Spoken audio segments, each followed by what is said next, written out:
So I want to share with you guys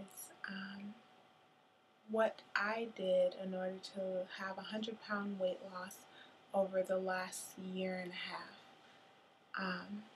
Now, of course, this isn't going to work for everybody, but my theory is that if you're in good health, your appearance will follow. So I think that it's really important to put your health first.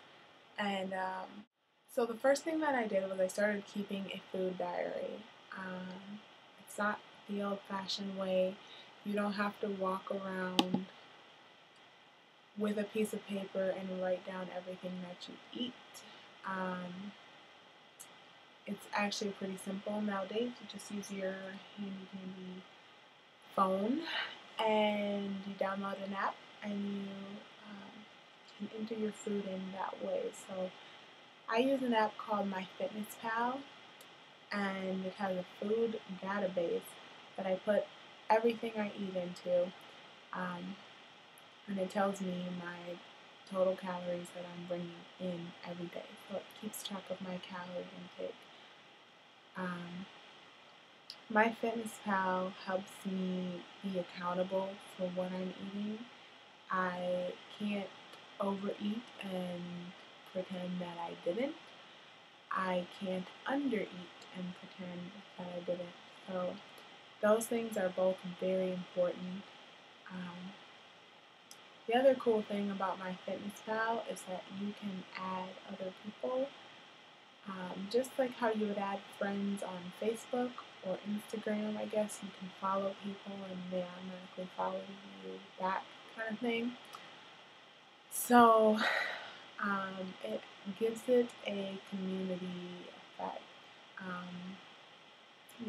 Keeping a public record of what you eat takes something that's kind of very personal and puts it out there for other people to see. The other thing that I did was I committed to goals that were outside of weight loss. I committed to fitness and nutrition goals. I think that's important. It's important not just to focus on the scale, because in the long term, the scale won't be your only focus. When you lose weight, you want to keep it off for life, right? If you focus on the scale and that's your driving force, your reason for getting up and running or walking or whatever it is that you do, eating something baked instead of something fried, then what is going to keep you doing those healthy behaviors once you've lost that weight? So if you set goals that are outside of just weight loss and outside of the scale, you're more likely to remain a healthy person and maintain your weight loss. Of course, I'm still in the weight loss phase. I have a lot more that I want to do in terms of weight loss, so I can't necessarily promise that. It just seems to make sense to me, so whatever. Another thing is educating yourself. So knowing about your food, what it does for you, and what it can do against you. All food that you consume should really be helpful for your body. That's the purpose of eating food, is to help your body function, right? It's not really to give you pleasure, although it is something that is pleasurable. You need to get educated about your food. You need to understand why it's important to get avocados in your diet, or why it's important to eat carrots. You need to understand, why should you have fiber? Why should you have protein? Why should you limit your sugar? Or the fact that sugar, your brain reacts to sugar the same way that your brain reacts to opium.